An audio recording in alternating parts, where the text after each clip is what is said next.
10 11 12 13 14 15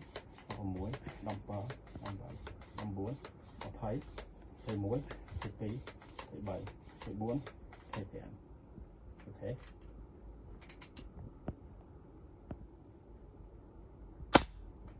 ខ្លាំងជាងមុនអញ្ចឹងយើងសោករយច្រើនតែខ្លាំងហ្នឹងហើយអូខេអញ្ចឹងសម្រាប់បងប្អូនដែលគាត់ចូលចិត្តតាមដានកំភ្លើងកែច្នៃបានស័ក្តិកុំភ្លេច Subscribe Channel YouTube របស់ខ្ញុំហើយបើត្រូវការកំងខ្ញុំអាចរៀបចំជូនបានហើយសម្រាប់យើងលេងទុកលេងនៅក្នុងចកាហ្នឹងហើយវាអត់ដូចកំភ្លើងខ្យល់ទេប្រភេទកំភ្លើងខ្យល់សម្លេងវាផ្ទុះខ្លាំងហើយក៏វាពិបាកក្នុងការយកតាមខ្លួនជាងហើយក៏វាគ្រោះថ្នាក់ជាងអានេះដែរនិយាយទៅអញ្ចឹងបើសិនយើងខំដាក់បាញ់សត្វស្លាបគឺប្រើនេះបានហើយ